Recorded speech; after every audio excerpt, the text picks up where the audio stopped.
Hey Amanda, so my first question is how have you been? And give me the realest answer possible. The realest answer. Okay, I've genuinely been good. I was just telling you, I moved to PA with my parents 3 weeks Mhm. ago. I'm a single mom now. I was in a relationship for 10 years and a lot of crazy stuff happened, but this is like the first time where I'm like on my own and I'm a mom and I feel like, I had the strength to like walk away from something that wasn't serving me anymore. And so, yeah, I feel good. I feel good.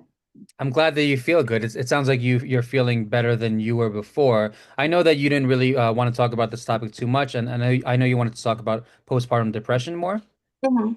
Sure. So let's I know very little about postpartum depression. I spoke a little bit about it on another episode, but I'm still, pretty uneducated on this topic. And like you were saying before, it is important for men to know this because men have to deal with women who have this, Mhm. a lot of women who give birth get it. So let's start with what is it? What is postpartum depression? So there's two things I want to talk about postpartum depression, but there's also postpartum anxiety, and I feel like a Mm. lot of people don't know about that. Mm. So I went through both. I had postpartum anxiety first, so I'll say like what it is and then I'll go into my story a little bit. But Sure. postpartum anxiety is basically obviously you have a baby and then after you give birth, um, also this can happen to anyone, even if you've like never experienced anxiety before, because I'm not a person that like had anxiety like before this. Mhm. So it can happen to anyone. It could be completely unexpected, hit you out of nowhere. Um, so yeah, it's basically when like you have a baby and you feel really anxious about like everything because you're stepping into like a new role as a mom, especially if it's your first child, like you've never done this before, Mhm. especially if you like don't have much experience with taking care of kids. You see a new baby and you're like, oh my God, you think they're so fragile, you're gonna break them. Like, Mhm.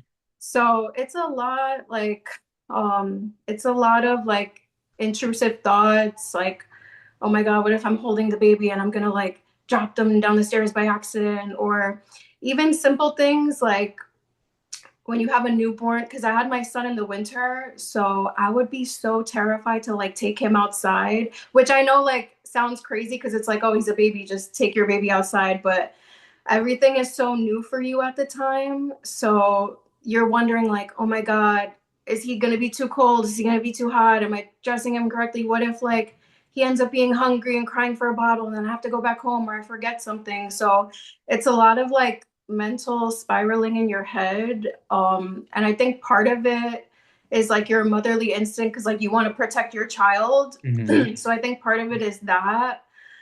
But it's just feeling like you're always, I don't know, not like you're doing something wrong, but just having like general anxiety about everything related to your child, pretty much.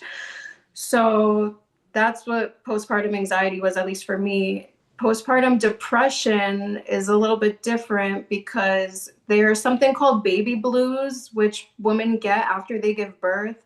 So what that is, that lasts can last up to like 2 weeks. So when you give birth, your hormones are like so out of whack. It's like it's actually crazy. So you might be a person that has never experienced depression before, but then when you give birth, your estrogen levels, your progesterone levels, everything is going up and Yep. down. Mhm. So you're like living in your body, but then you can kind of feel mentally just like really low and you can't explain why it just happens. But baby blues, so that is like a side effect from your hormones. So you might feel like sad for no reason, or it's more like general sadness though. Like it's not like depression. But you can have that for up to 2 weeks. And then if it goes away, like you're in the clear. But postpartum depression is different because that can stay with a person for like months, over a year, Yeah. multiple years Mhm. sometimes. It depends. But It basically is just like, I know everyone knows what regular depression is, so it's Mhm. just like, after you have a baby, you feel depressed, and like sometimes you might not be able to explain why. It's just a feeling that you have. And I think a lot of it has to do with, like I said, you stepping into a new identity. Now you're a mom, now someone is depending on you for literally everything, and so it could be a lot to carry sometimes. But yeah, that's kind of what postpartum depression and anxiety are. Just wondering, can you hear the thunder in the background? I mean, if you haven't heard it by now, then it's No, no, probably no, no, I don't because hear if it. there's a really loud thunderstorm, and I was worried that it was like interrupting you. But if you can't hear No, it, no, no. that's good. Yeah, So you're good. yeah, I have a million questions. Okay. The first, I guess, is not a question, is a statement, but it sounds to me like the postpartum anxiety and even the blues to a certain extent is very rational, right? Like Yeah. the fear of messing up, the fear of Mhm. making a mistake, the fear of your baby suffering in any way. These all sound like very rational fears to me, aren't they? Yeah. Yeah. And it's interesting because you mentioned that you had, and correct me if I'm wrong, I might be wrong here, but you had blues but not depression. Is that wrong or is that right? So I, at first, after I gave birth, I had postpartum anxiety like immediately. Okay. Like it happened right after I gave birth. I didn't have baby blues, but I actually got the postpartum depression a couple months after I gave birth. So I started off with the anxiety, and I didn't Mhm. experience the depression until my son was like maybe like 5 or 6 months old. And then I want to say that lasted like maybe 6 months until he was a Wow. year. And then I got out of that. Interesting. So can you share some of your thoughts while you were depressed? What were some of your thoughts? So when you have a newborn, in the beginning, like everything is really repetitive. So, like for example, you're giving them a bottle, you're putting them for a nap, they wake up in the middle of the night, and you're kind of living that same day over and over and over again. So it almost feels like when you wake up in the morning, you're like, oh my God, this is another day of the same thing that I did yesterday and the day before and the day before. Because when they're that little, they're not like walking, they're not talking. It's just feed, sleep. You're getting no sleep. Um, but I knew that I had it when I like there's this thing called the sundown scaries. I know like a lot of women probably know what that is, but Never heard of that. yeah, so it's basically like when the sun is about to go down, you have this like overwhelming feeling. It's like anxiety too, where you're like, oh my God, this is about to be the longest night of my life. And it's like your mood crashes, everything crashes. Because when your baby is so tiny, they wake up every 2 hours for a bottle. So it's like Wow. you're barely getting sleep. Hopefully, like if you have a partner that's supporting you, you should be getting more sleep. But a lot of the times like women don't have that, and they end up doing mostly everything themselves. So I think I remember like sitting in the nursery one day and feeling like, oh my God, this is going to be a rough night. But then it turned into like, I remember, I know this is going to sound like really heavy, but I remember having a conversation with my sister-in-law, and I was telling her, I was like, you know what, like sometimes when I'm crossing the street in the morning to get my coffee, I just have this thought where I'm like, I wish a car would just hit me, Wow. because I know that's like really heavy, Mhm. but I'm being honest though. And I would just feel like, damn, I don't know if I want to be here. Um, because it just feels so heavy where you're basically in survival mode. Like the first, I don't know. For me, I was in survival mode for like an entire year, but yeah, that's how it felt for me.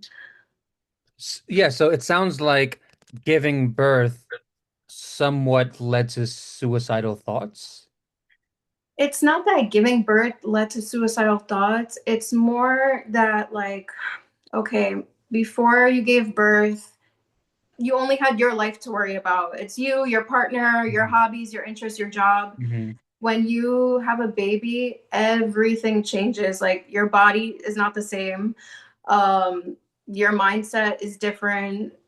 Your relationship, the dynamics in your relationship change. Now it's not just you and your partner, it's Uh-huh. you, your partner, and the baby. You have less time to go on dates or less time to connect.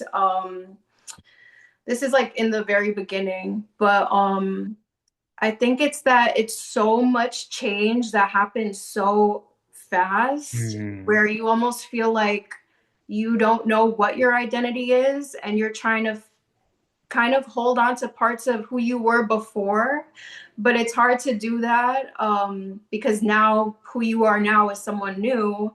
And so I think it's like basically like an identity crisis that you have for a little bit. And because of that identity crisis, you can kind of go through depression. It's not necessarily that your baby is the one making you depressed, it's more of like all of the changes happening at once. So it can kind of leave you feeling a little bit dragged down, like, how am I going to get through this, you know?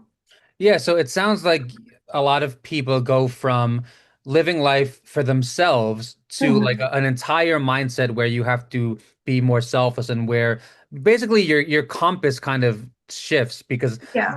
before you're it's about me, right? And then once you have a baby, it becomes about a whole nother human being, about serving them. So you kind of go from like a self-serving life to a serving someone else's life. Is that right or wrong? No, yeah, that's right. Yeah. And yeah, and it sounds like that process can be very confusing. It can be not only confusing, it can be very lonely, Mhm. especially if let's say you're the only person in your friend group that is a mom. So before, when you used to text your best friends, it's all about, oh, what are your plans, or what are you doing this weekend, or let's go for a drink, or that. But then if you're texting your friends that aren't mothers and that like haven't been through what you've been through, yeah, they can give you advice, but not really because they haven't like been through it themselves. So it could feel lonely in that way. Um, which is why I think it's important for moms to connect with like other moms or Yeah. get other people that are going through what you went through or even have more experience than you. But yeah, it can be lonely. Like you need to have a support system. And I always tell people to like don't be afraid to ask for help Yeah. or as early as you can because with me like we talked about this before, but I have bipolar disorder, which I've Hmm. been on medication for that for like 10 years. So I'm stable now. Like I haven't had an episode in like 10 years. But with bipolar, I know I said this was a different topic, but no, I guess it actually does tie into it. Right. So with bipolar, a lot of things can set it off. Like lack of sleep could Hmm. throw you into a manic episode. And so I didn't realize like how sleep deprived I was going to be until I had my son. And so I remember in the very beginning, I was kind of borderline, even though I'm on medication for it, I was borderline feeling like, oh my God, if I don't get enough sleep tonight, like I don't know if I'm going to like lose it. Like I don't know. So I remember calling my psychiatrist, and this was like, I feel like I waited too long. I waited a month. I know that doesn't sound like a long time, but I wish I called him sooner. And I was like, hey, I'm not sleeping. I need help. So he ended up like increasing my dosage for my bipolar medication, which essentially all it did was like help me sleep better. And then once he did that, I was still waking up frequently, but I was sleeping better than I was before. But I say like it's so important to get help like as soon as you start feeling something because if you wait too long, then it can get really bad or it's just important to get help as soon as you can. So I just want to establish, it sounds like the meds did help. Yeah. Okay, I'm asking that question because, a lot of people are very, very like anti-meds. So I just want to make it clear that the meds genuinely did help. It genuinely did help. And I know other people that have gotten on medication too, being postpartum. Like people that aren't bipolar. So some people they go on medication that's like specifically for depression or specifically for anxiety. And I don't know. I know everyone has their own opinion on medication, but from all the moms that are in my life that I know that are have been on medication, it helped all of them. Yeah, So, I definitely think that meds usually help, and there's a lot of research behind this. I have heard stories though, like I have a friend who has 5 kids, and she was saying that when she was on meds, it basically turned her into a zombie, and she said that she felt like a zombie for a year. So I think that it usually helps, but there are some people who it mhm. definitely does hurt. Would you agree with that? Yeah, no, yeah. So I think like everybody's biology is different. Yeah. One medication that can work for you can be like really bad for someone else. Mhm. Um, and I think too with medication, like there's a lot of trial and error. So you Yeah, I might hate that. start something and you might be like, okay, this is not doing anything for me, or this is Mhm. making me feel worse. And you Mhm. might end up trying something else, and then that medication might help you. But I think it's worth doing the trial and error with it, because if you do find something that can alleviate you, for however long you need it. And that's the thing too, certain medications postpartum, you don't have to be on them for the rest of your life. Like I knew someone that I think they were on Zoloft. Mhm. They were on it for 6 months, and then they felt like, I got into my routine. I found my flow as a mom. I know what I'm doing now. I don't feel the depression anymore. And they got off of it and were fine. So it doesn't always have to be like a permanent thing in your life if you don't want it to be. Yeah. Right. I mean, if the med doesn't work, you can always come off it or switch. And who knows, maybe they gave my friend the wrong med, or maybe they gave her too much. Yeah. I do want to talk about something very important you brought up, which is no sleep. So it's interesting because I think that most people, or pretty much everyone, knows some of the benefits of sleep, or even most of the benefits of sleep, but not all of the benefits of sleep. And then it's interesting because we keep like the more research we do, like psychologists, like we keep finding out more and more benefits of sleep. So Mhm. basically, it affects everything. It affects your Yeah. memory, it affects your mood, it affects emotional regulation, it Mhm. affects muscle recovery, it affects energy levels, happiness. It basically affects like every single part of your psyche Yeah. and your body. And I would imagine that this has a lot to do with your depression. Yeah, it does. Like sleep is so important. And I feel like a lot of people, they don't even realize all the things that it's actually doing for you. But I think, oh my God, like if looking back, if I could go back to the newborn stage, and if I think if I was getting an adequate amount of sleep, I probably wouldn't have had the anxiety, and I maybe wouldn't, no, I might have still had the depression, but I think it plays a factor with anxiety because your brain, when you're running on no sleep, your brain does a lot of things. I know Yeah. when you're running on no sleep, your brain starts to have very dark thoughts, and I think that we've all been there, like lying down in bed, like not being able to sleep, having very very dark thoughts. And I would definitely say that it contributed to the depression as well. So Yeah. I'm wondering how much of the postpartum depression is hormonal, and how much of it is psychological. How much of it is like physiological versus like up here. I believe it's like, I could be wrong, but based on my experience, I think it's like half and half. I think half of it is definitely hormonal. Um and you can't, that's what sucks about it, is you cannot control that. You know what Yeah, I mean? Like yeah, you yeah, yeah. can't control your hormones fluctuating and crashing. That kind of just happens. But I think the other half is I don't know if the word is like environmental or whatever, but the other half is like, okay, what does your daily routine look like? What does your support system look like? What does your sleep look like? The rest is kind of how you live your life and like, what your routines are. But I think it's definitely both, though. It's like half half, I would say. Yeah, I'm sure it depends on the person too. So I'm sure that there are people who are listening who might be pregnant or who might be planning on having kids in the future. So what advice would you give them? Um, like what advice would I give them with like how to navigate like the Yeah, depression? let's say that they're pregnant right now, and Okay. they're nervous about having a baby, they're nervous about postpartum depression, postpartum anxiety. What would you say to them? I would say if they're pregnant right now, make sure that you know who your support system is. And to anyone who is like not pregnant yet but wants to have kids in the future, have make sure you have a child with the right person because Yeah. it matters so much. Yeah. Because who you have a child with, that person is most likely going to be your main support system. And if that person is not supporting you in the ways that you need to, once you have that child, you're going to feel like you're doing everything on your own. So I feel like to anyone who's pregnant now, they're about to have a baby, know who your support system is, know who you can reach out to at 2 a.m. if you need to, and just know that even if you do get this and go through it, you're gonna make it out okay on the other side.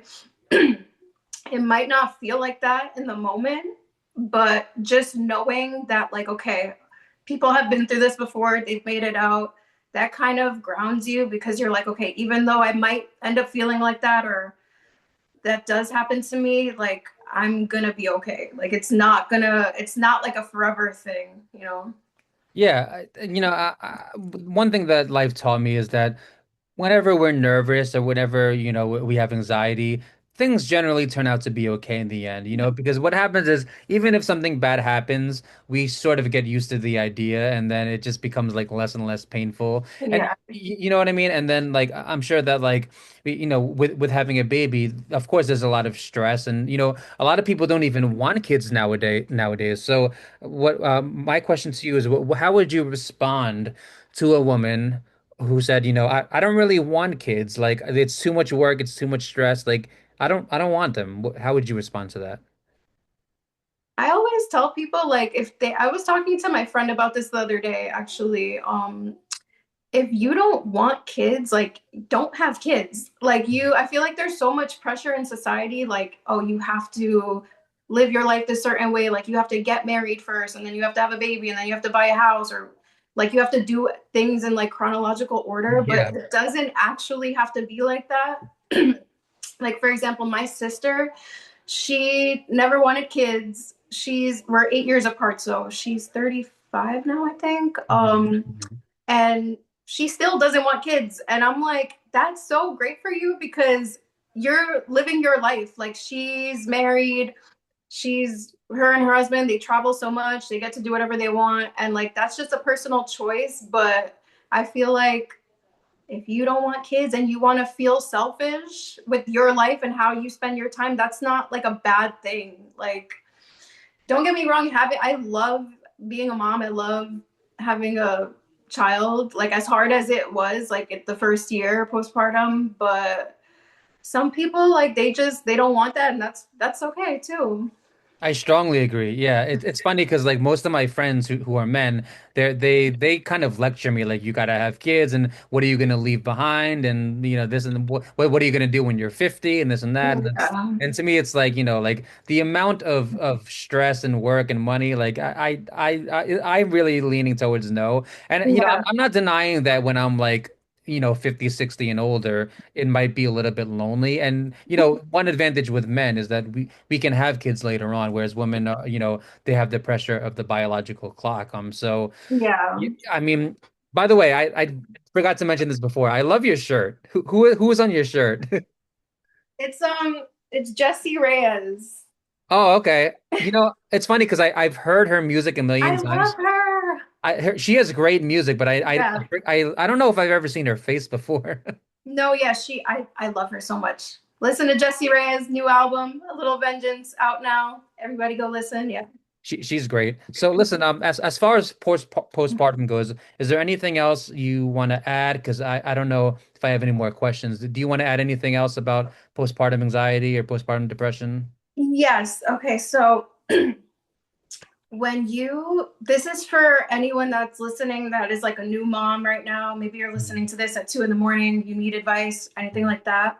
When you first have a baby, um, obviously your life doesn't stop. You still have to do laundry, you still have to do dishes, you still have to clean your house, go to your appointments, do everything. Not People need to remember that not everything is an emergency, Mhm. especially when you first have a baby. Like it is okay to leave those dishes there for Mhm. a little bit. Like, I'm not saying like let your whole house become crazy, Right. but your baby is only that little for so long. And like, you should try to enjoy being present with them as much as possible because the time goes by so fast. So if you wake up and you're like, okay, I gotta get this done, I gotta get this done, I gotta get this done, sometimes it's okay to say, like, no, I'm gonna sit here, I'm gonna spend some time with my baby, I'm gonna let them contact nap on me, I'm gonna enjoy being present. And either have your partner help you with the stuff in the house or someone else help you or do it at a later time, but don't feel like you have to literally do everything and be everywhere at one time because you're going to stress yourself out so much. And like, I feel like I regret, like, it makes me sad when I think about it, but when my son was that little, like when he was a newborn, I should have took more contact naps with him because he was only that little for so long, and I Mhm. didn't because I was like just so stressed at the time and trying to do this and that. But looking back, I regret not being more present with him Mhm. in the moment. And so don't, like I said, don't think everything is an emergency because it's not. You'll be able to get to the dishes, you'll be able to get to your laundry, like all of that is still going to be there. But the time that you have with your child when they're that little is so limited, and you don't want to miss out on like feeling present with them.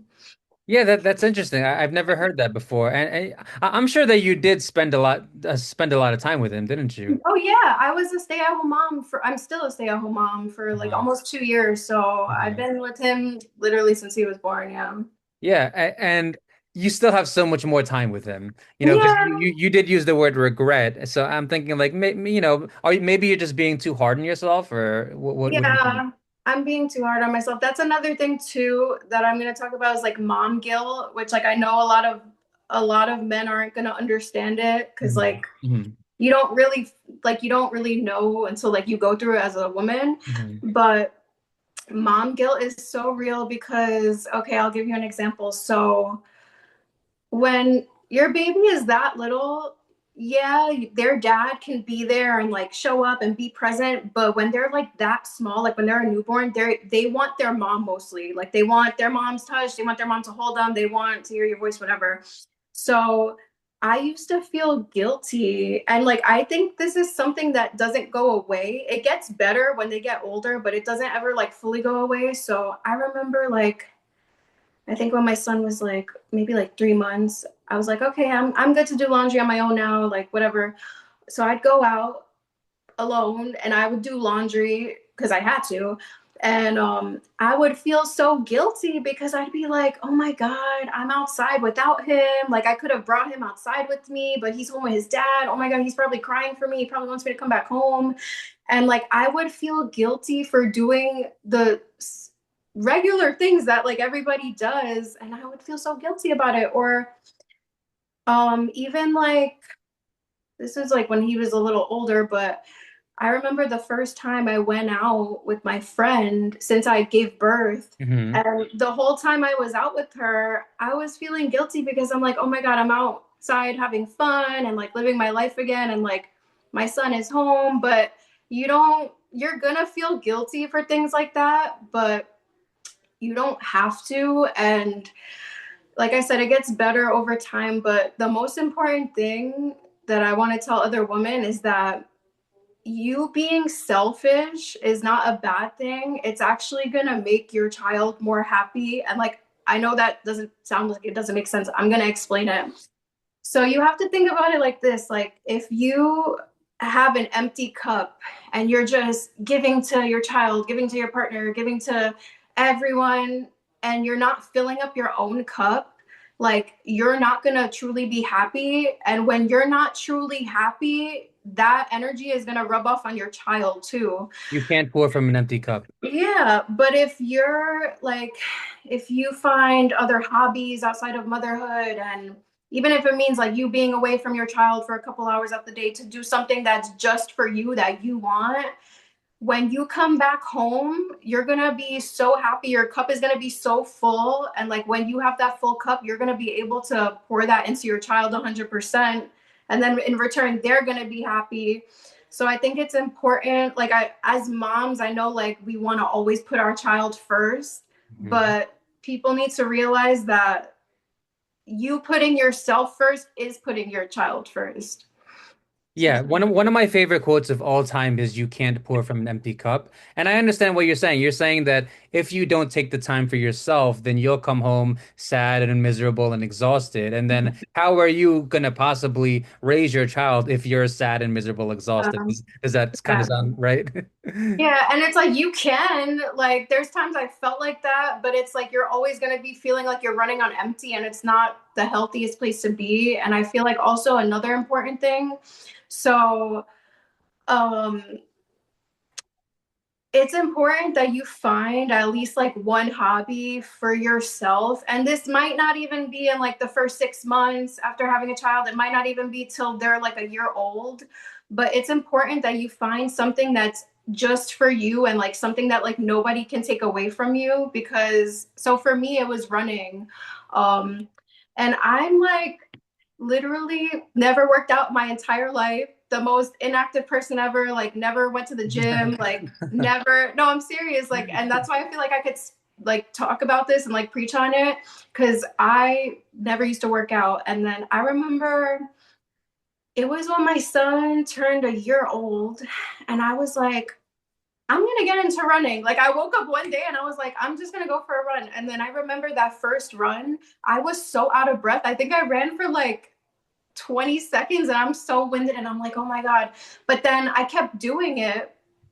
And that was I started in January running. Now it's July. So it's like around 6 months.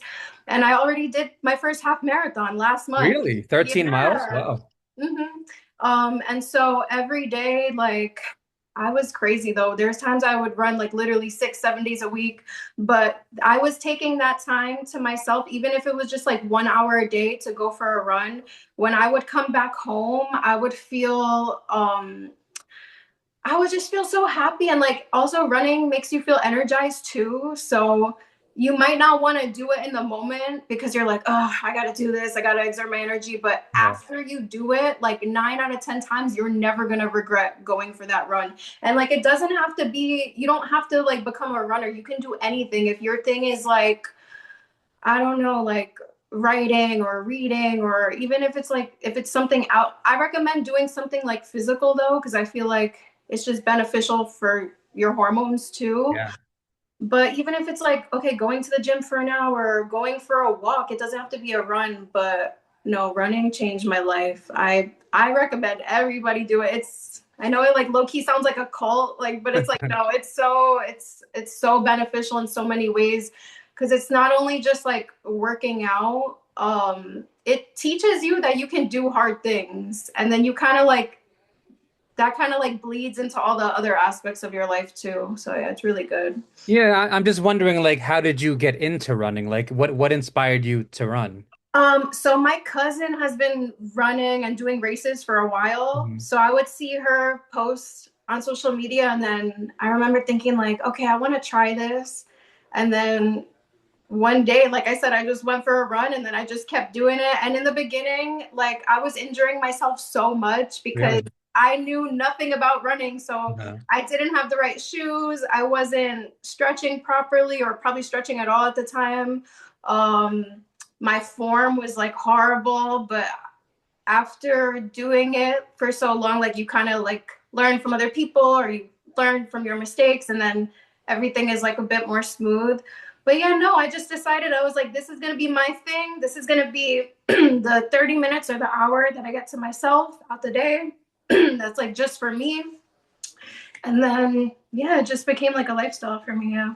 yeah, I think that running is really good because it gets the adrenaline pumping. You know, there's this saying in the medical community that the calves are like the second heart. Like once you get the calves pumping, it kind of like Yeah. pumps the blood upwards, and you know that's really good for your body and for your mental health. When I hear you talk about your parenting style, you sound extremely clingy to me. Really?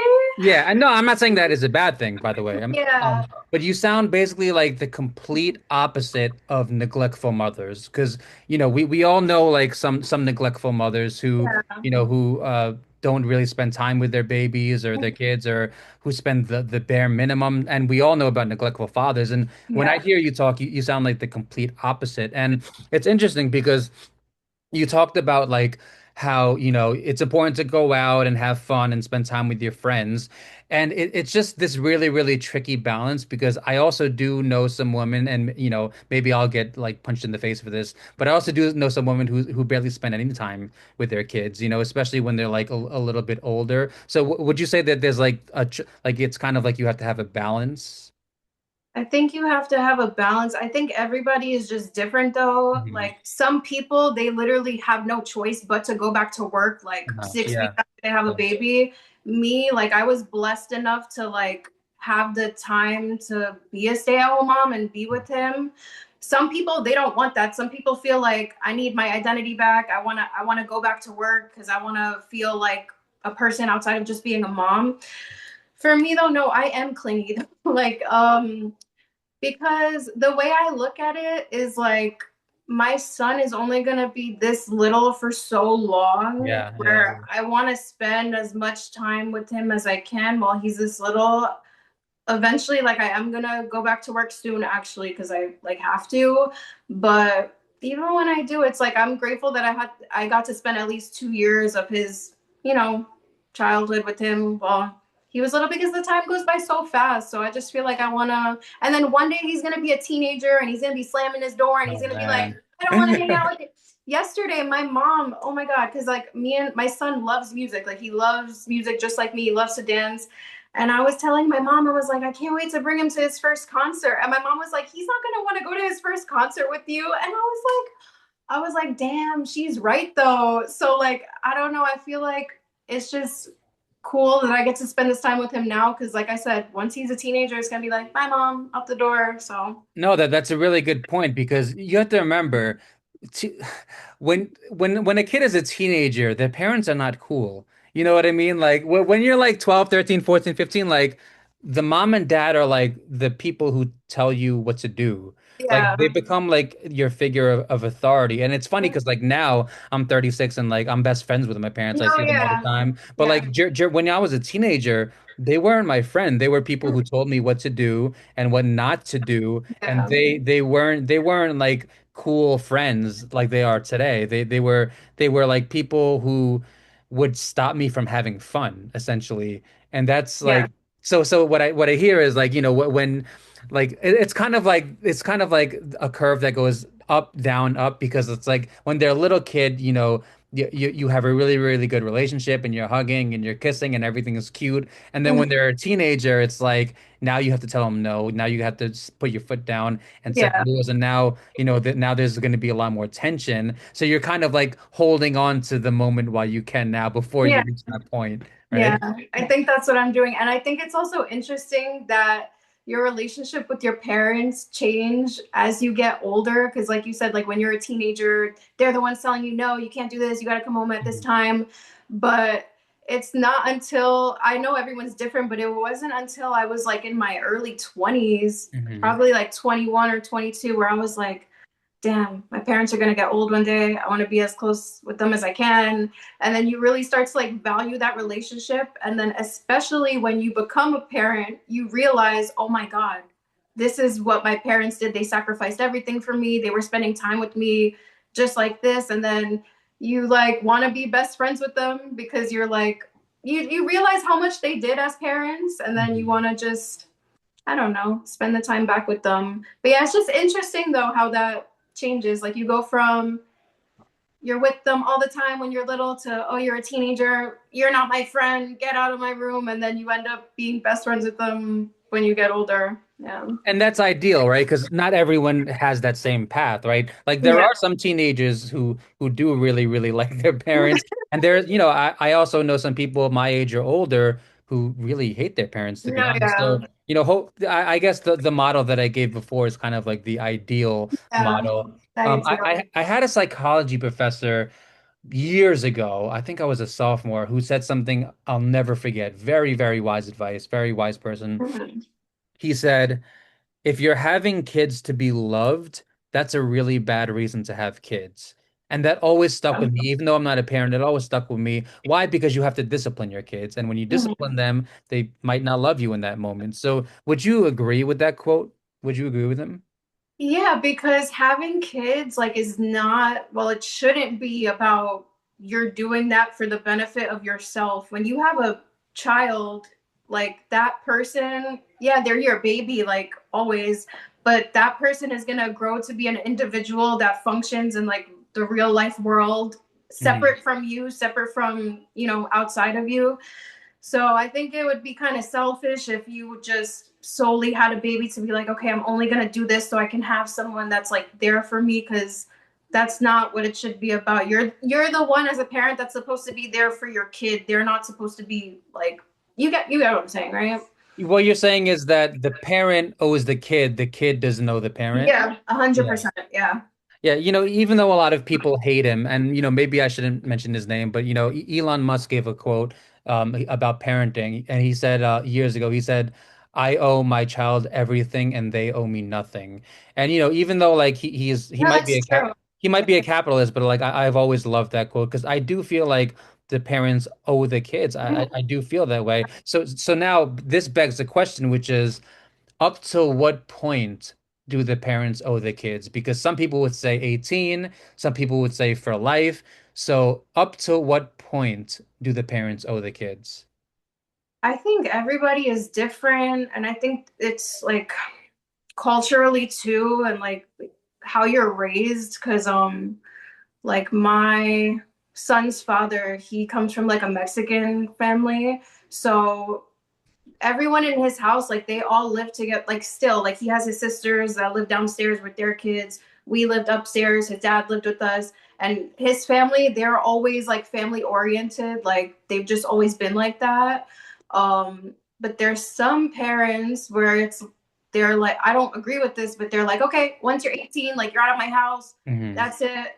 So I think everyone is different, but me, the way I feel, at least about my child, like, look, if you want to stay with me for however long you want, because honestly, like, I don't know, I just feel like I could never charge my kid rent, because it's like, that's my kid. You know what I mean?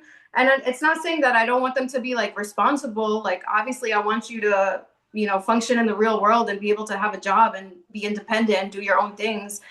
But the way the economy is, everything is so fucking expensive. Like, if you have to live with me until you have enough saved to go move out and do your own thing, then shit, live with me until you have to do that. And like, that's how it is sometimes. But some people, they're like, oh yeah, 18, bye. I think that's fucked up though. No, I agree. Because first of all, 18, you're still a kid. I don't care Oh what anybody says. yeah, You're yeah. still a kid at 18.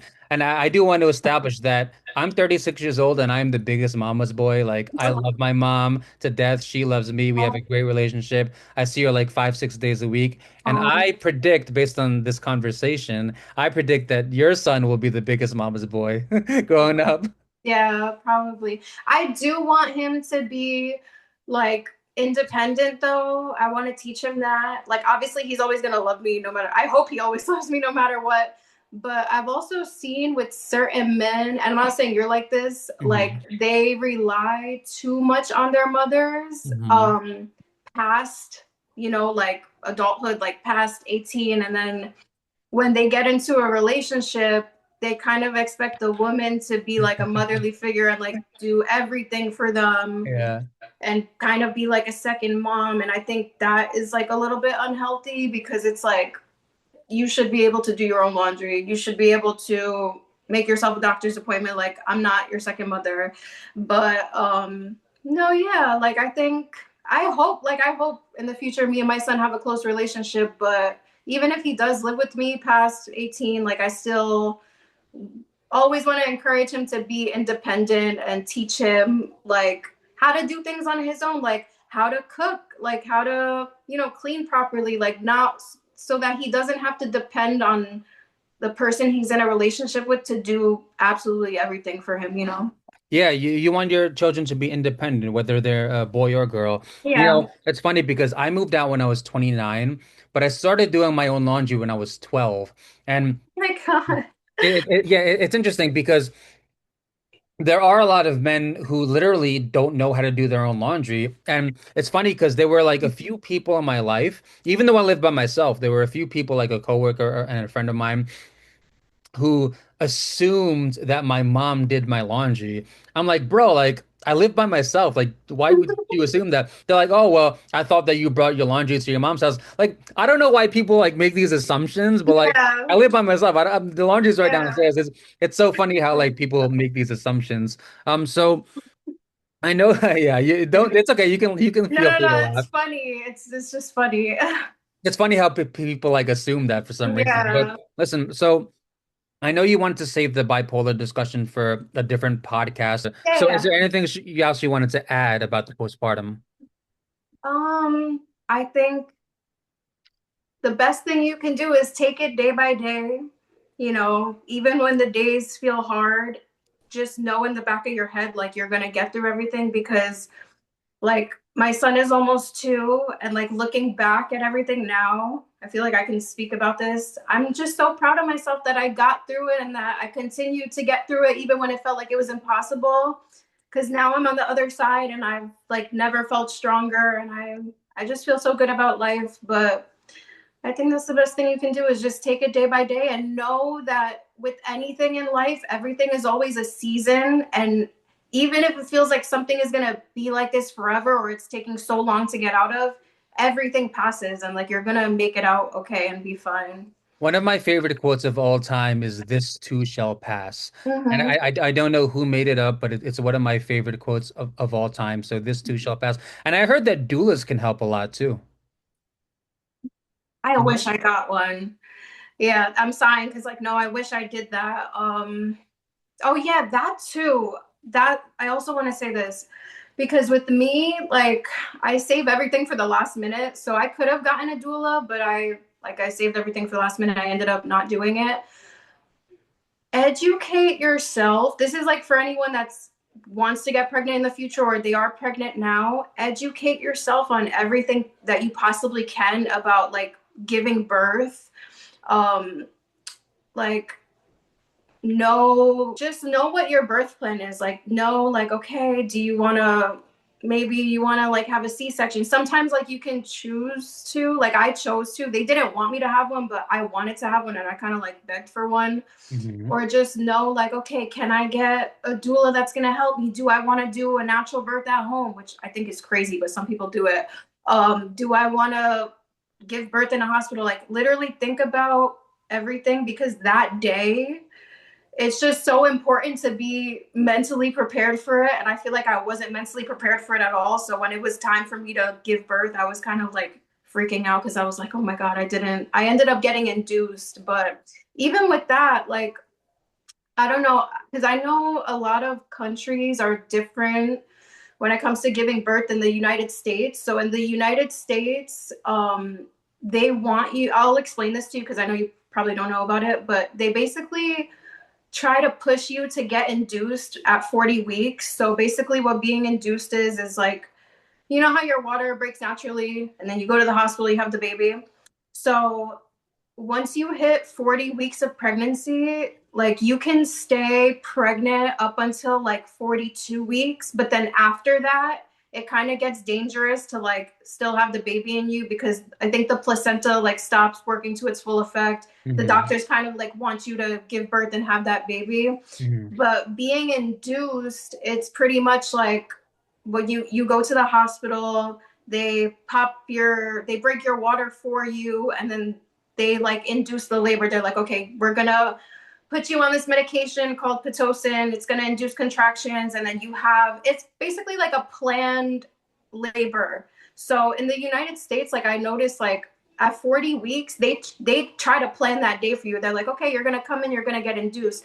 Me, I kind of regret doing it because I feel like if I would have given my body more time, even if it was like at 41 weeks or 42 weeks. If I gave myself 2 more weeks, I genuinely feel like my water would have broke on its own and Mm, my birth process probably would have been a lot easier. hmm. Because being induced, it's like it's just so painful, like the medication they give you for the contractions, and it's a lot. So I recommend, like, I don't know, this is just me, but don't let your doctors make you feel pressured that you like have to be induced at 40 weeks. Obviously, like some women they have to because of like health conditions. So Hmm. there's some women that they have like really high blood pressure towards the end of their pregnancy, and that could be dangerous because you could get this thing called preeclampsia, and it could affect you and the baby. And they want you to like have that baby by 40 weeks because of that health reason. But I feel like if you're healthy and you don't have any problems throughout your pregnancy, I would recommend just wait the 42 weeks. I know it gets like painful after a while, your back hurts, like you're ready to give birth, but don't let your doctors feel pressured into like you have to be induced at 40 weeks because it's very painful. Yeah. Yeah, thank you, because this is all brand new information to me. I didn't know anything about this. Like I said, I've never had a Yeah. baby, and obviously I'm not a woman, so I don't know anything about this. So thank you for educating me on this topic. Is there anything else you wanted to add?